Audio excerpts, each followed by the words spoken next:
Boa noite a todos os irmãos e irmãs, sejamos todos muito bem-vindos, que possamos ter essa noite aqui boas reflexões, que possamos nos sentir aqui confortáveis, absorvendo energias que nos recarreguem as baterias, nos recarreguem a vontade de viver, de crescer, né? De desenvolver os nossos objetivos, os nossos compromissos. Então, para a gente iniciar as atividades da noite, eu vou ler uma pequena mensagem de autoria espiritual do Espírito Emmanuel, que tem como título Leis da Vida. E ele diz assim: estas são leis da vida, que ninguém mudará. Quanto mais bem aos outros, menos mal em ti mesmo. Quanto mais humildade, menos complicação.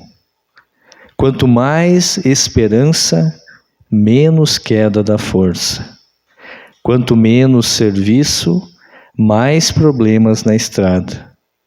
Quanto mais fé na vida, mais união com Deus.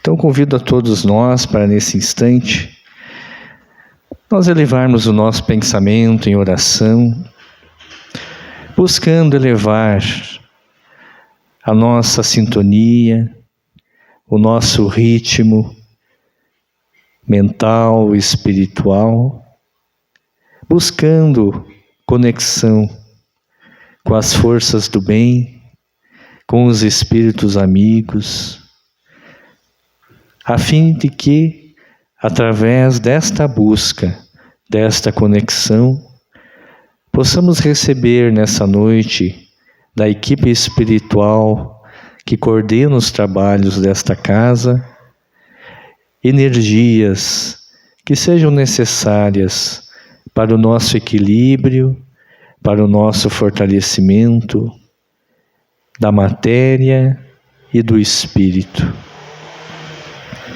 Que as tuas bênçãos, Senhor, de paz e de luz, possam nos auxiliar essa noite, a fim de que possamos refletir sobre as temáticas do teu evangelho de amor. Ajuda-nos, Senhor, cada vez mais, compreendendo esses ensinamentos, vivenciá-los no nosso cotidiano, nas nossas relações. Por isso, Senhor, em Teu nome, é que iniciamos as atividades da noite de hoje. Que assim seja. Então, meus irmãos, para a noite de hoje, nós trouxemos este tema, lindas lições do apóstolo Paulo.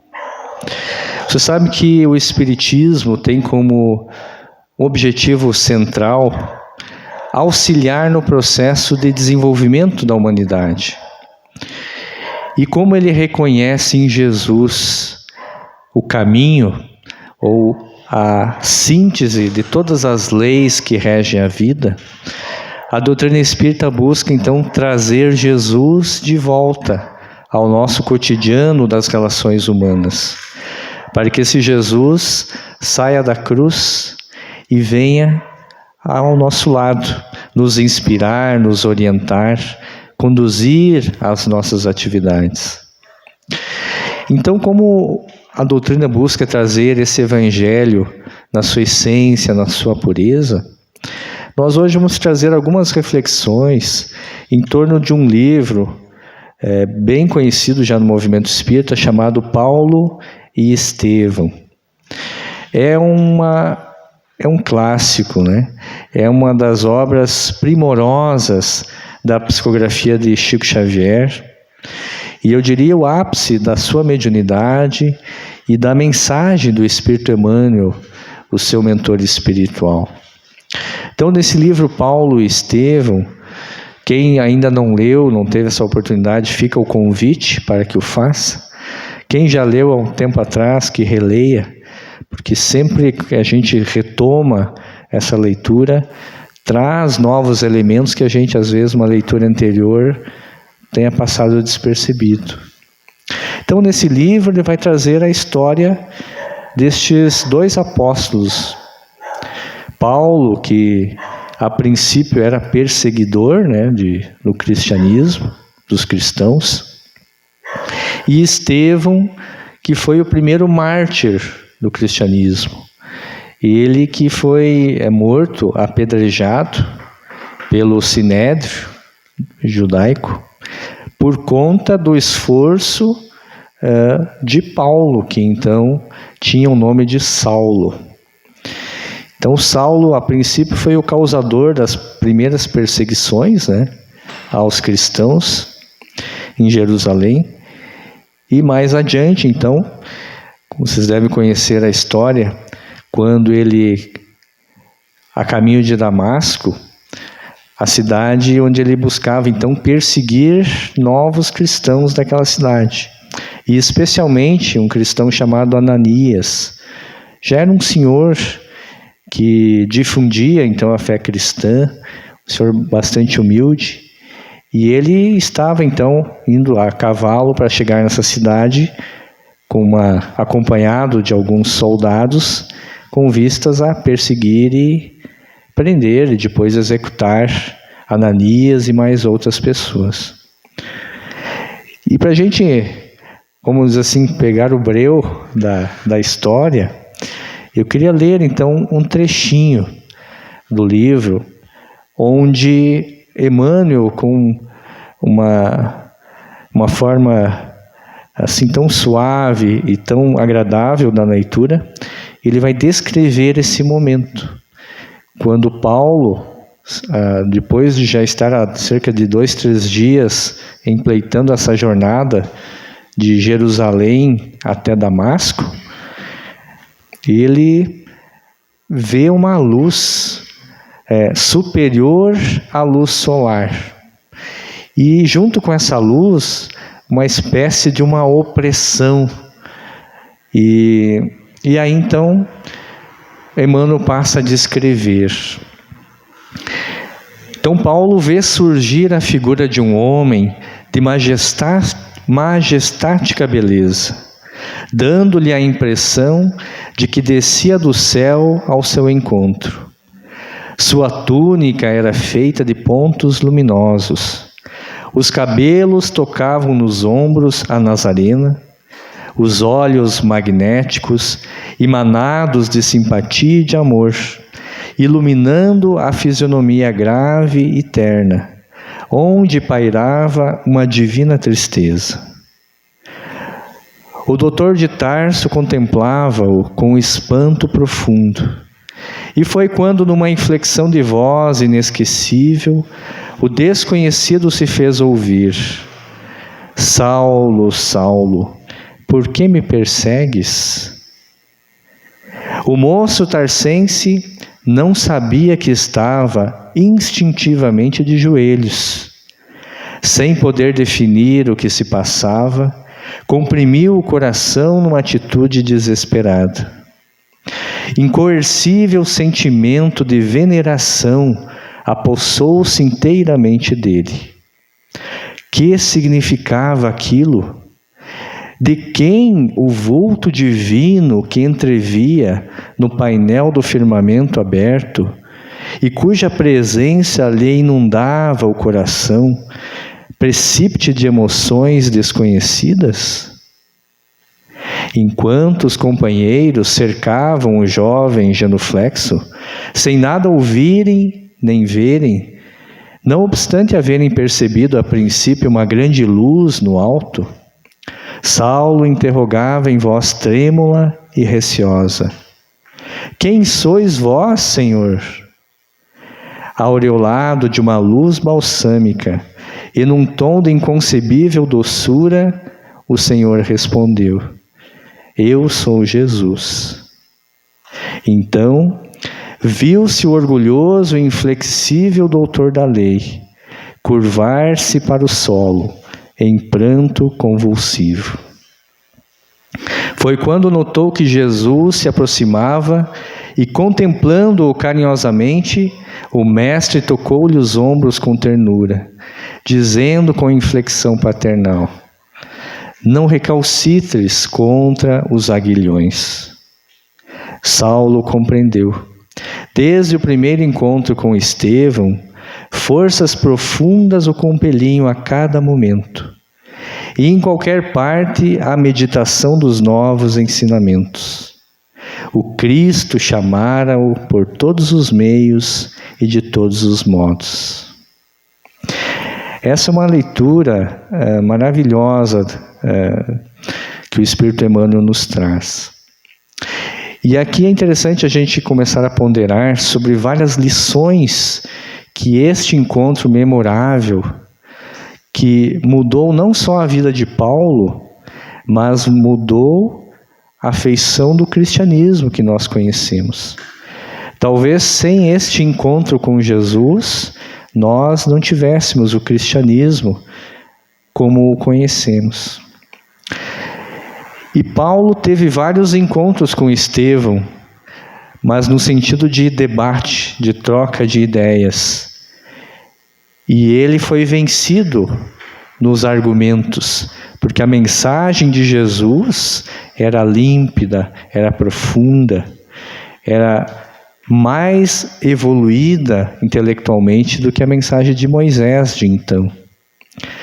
Mas ele não aceitou.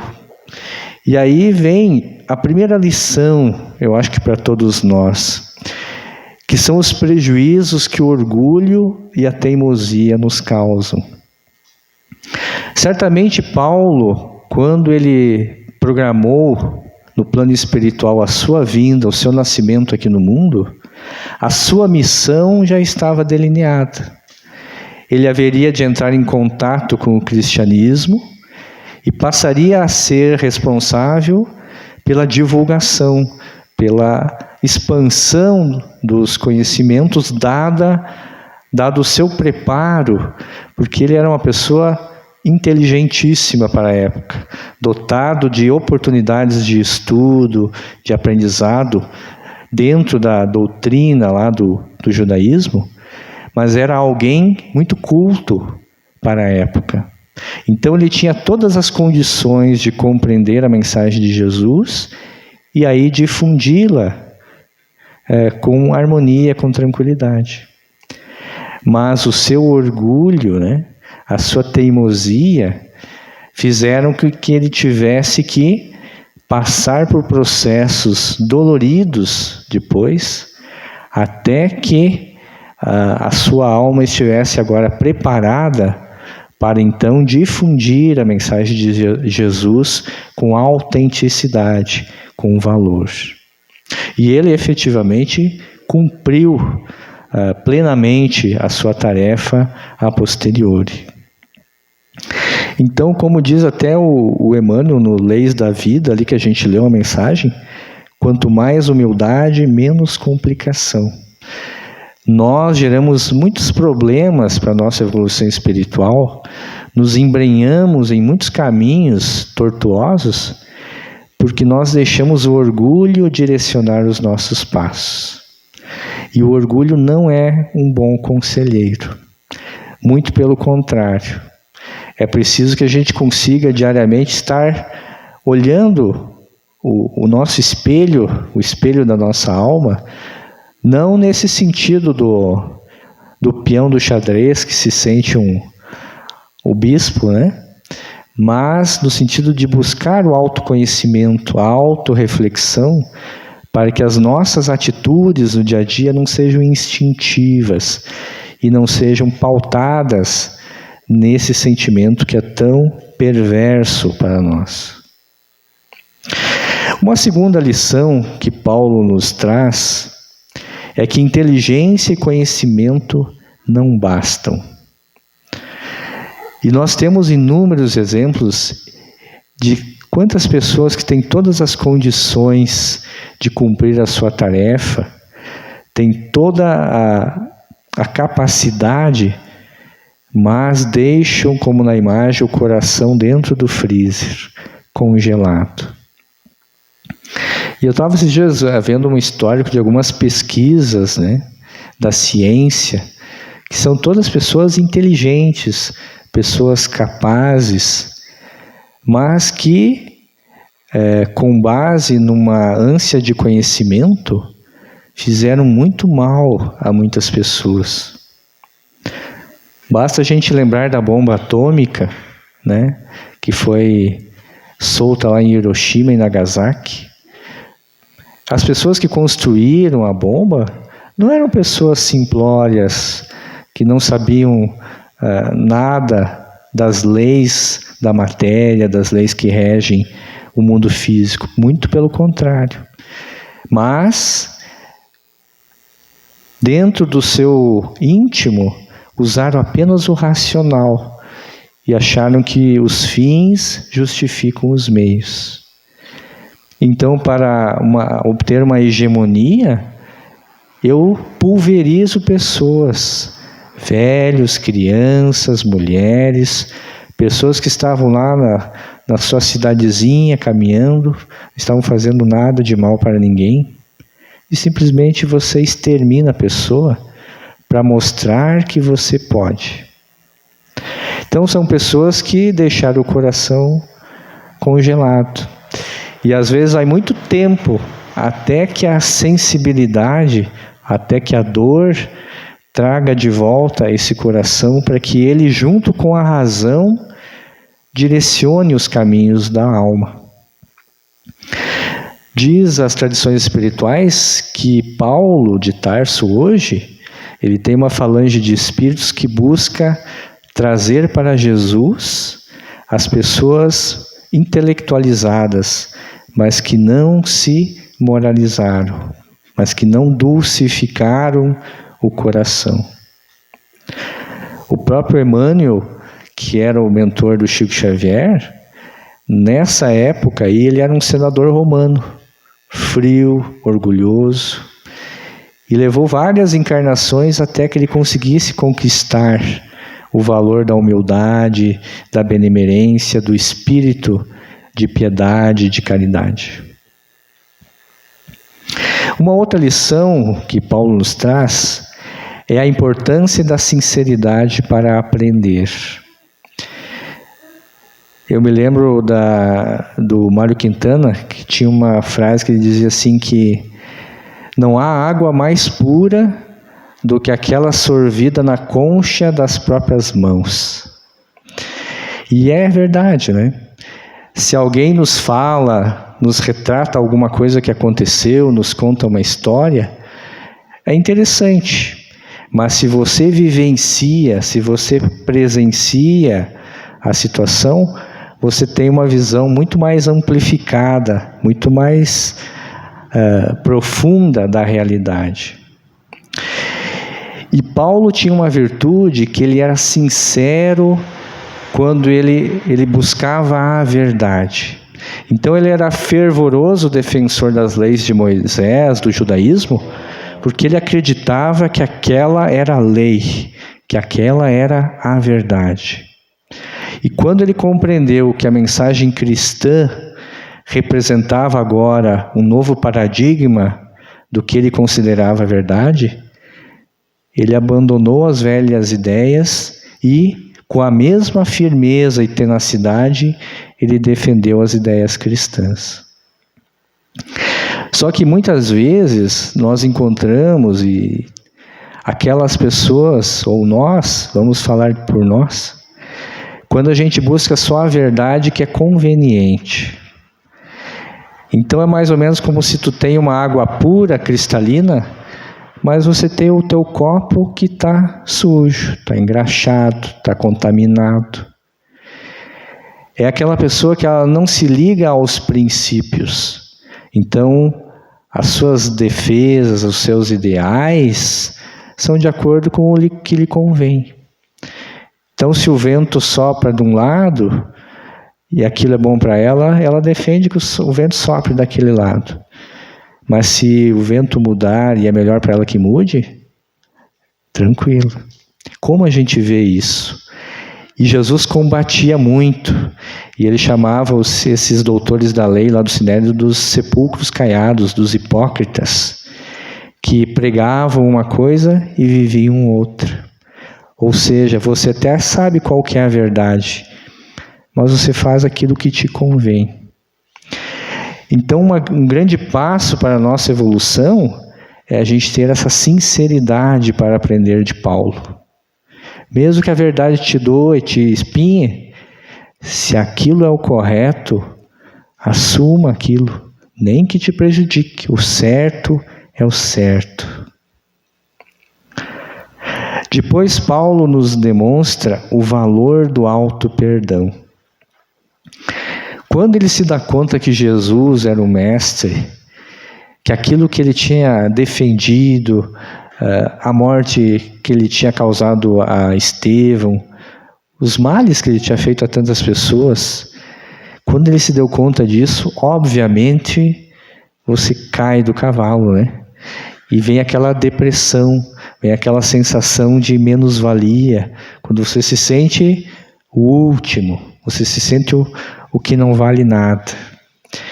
E ele precisou, inclusive, que Estevão, espiritualmente, aparecesse para a sua visão mediúnica e dissesse para ele: Saulo, não te detenhas no passado. Quem haverá no mundo isento de erros? Só Jesus foi puro.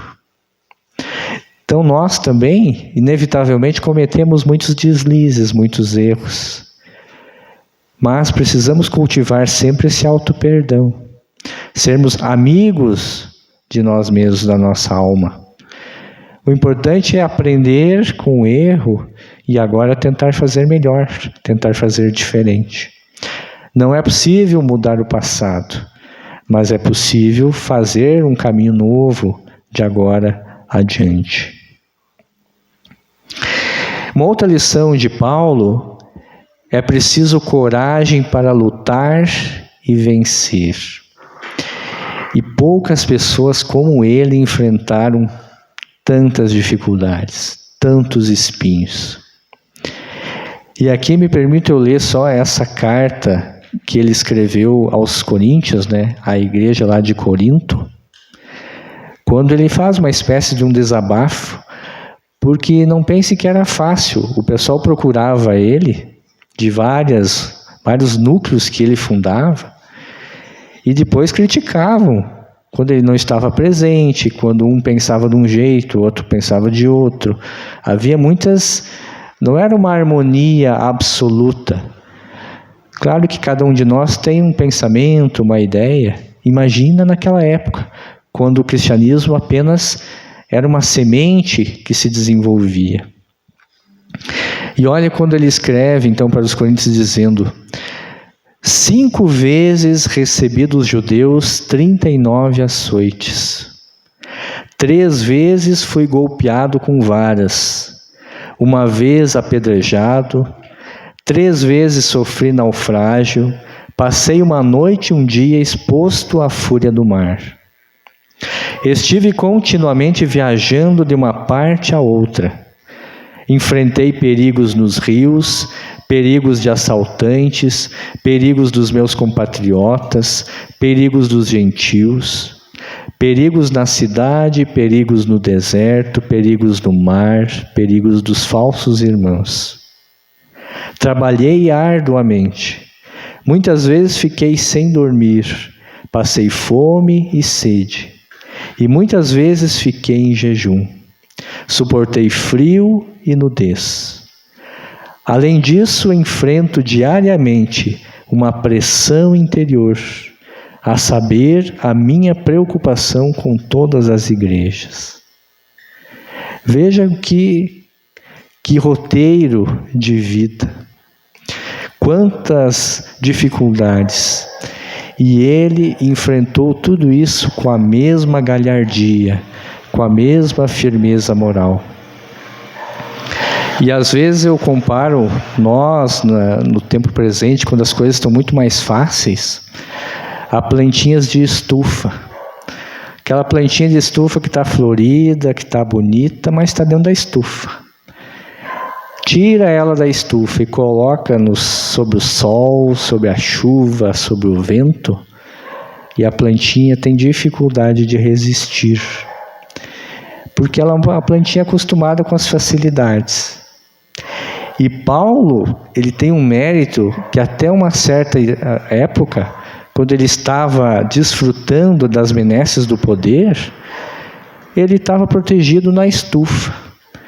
E ele, após se converter ao cristianismo, ele teve que enfrentar os rigores do campo aberto. E finalmente o amor é o único caminho. Mesmo sendo humilhado, espancado, sofrendo todo tipo de perseguição, ele nunca teve uma atitude de agressividade, ou de vingança, ou de revide a quem quer que fosse. E aí, quando ele vai escrever lá na primeira carta aos Coríntios, ele vai falar sobre o amor, e ele vivia o que ele escrevia. E vocês devem conhecer, mas são mensagens que a gente precisa refletir.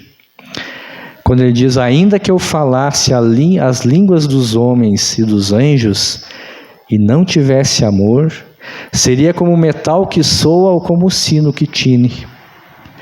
E ainda que tivesse o dom de profecia e conhecesse todos os mistérios e toda a ciência, e ainda que tivesse toda a fé, de maneira tal que transportasse os montes e não tivesse amor, nada seria. E ainda que distribuísse toda a minha fortuna para sustento dos pobres, e ainda que entregasse o meu corpo para ser queimado, e não tivesse amor, nada disso me aproveitaria. Então a mensagem do Evangelho de Jesus central é essa mensagem do amor. Do amor, não necessariamente aquele amor que a gente nutre para os nossos filhos, pelo núcleo mais próximo, esse amor fraterno, também é. Mas esse amor que busca encontrar em cada ser humano a centelha divina que existe em nós. E é um processo de como você achar uma pepita de ouro no meio de um monte de cascalho. É um processo que a gente precisa batalhar para chegar lá.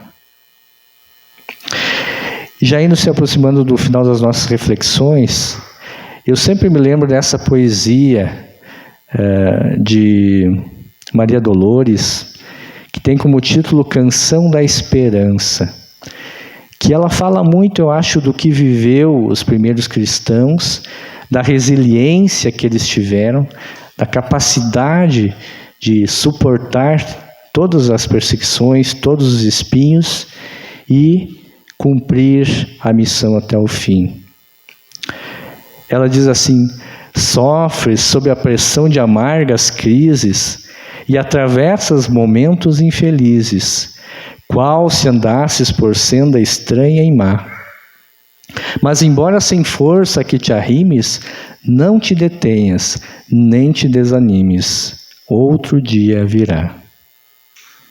Se caíste na estrada, ergue-te e lida. Trabalhar e esquecer é a grande lei da vida. Porque o tempo a servir tudo renovará. A todo ser que chora, a quem luta e se cansa, eis que o mundo repete a canção da esperança. Outro dia virá. Olha o tronco podado, amplamente despido, o solo massacrado, o campo desvalido, fita o charco onde está. Mostram por fora a mágoa que os encerra, mas guardando por dentro a mensagem da terra, outro dia virá. Desse modo, igualmente, a alma querida e boa carrega a própria cruz, ama, serve e perdoa. O caminho de Cristo é o mais belo que há. Deus é o supremo amor e a suprema beleza, e nos diz, pelo bem, de surpresa em surpresa, outro dia virá. Então, meus irmãos, vamos nesse instante elevar nossa mente, o nosso coração novamente em oração, te agradecendo, Senhor, por esses momentos de reflexão, em que buscamos em nossa memória todos aqueles irmãos que deram a sua vida as suas lágrimas, o seu sangue, para que a tua mensagem de amor permanecesse e frutificasse, nos inspirando, orientando os nossos passos, viabilizando a nossa estada no mundo. Que as tuas mensagens, Senhor, de paz e de amor, possam chegar a todos os corações que ainda não te conhecem, que ainda não compreenderam as tuas lições de paz e perdão. Abençoa, Senhor, a todas as pessoas que detêm os poderes no mundo, para que as suas responsabilidades sejam conduzidas para o bem, para o progresso das coletividades. Abençoa a todos os irmãos que ainda se encontram com dificuldades para viver o mínimo que seja no bem, no amor, na verdade. Fortalece-nos, Senhor, para que a cada dia possamos compreender mais e melhor a Tua vontade em nossas vidas, pois sabemos que é ela que nos conduzirá à alegria, ao crescimento, à felicidade. Fica conosco, Senhor, é o que te pedimos, é o que te agradecemos. Que assim seja.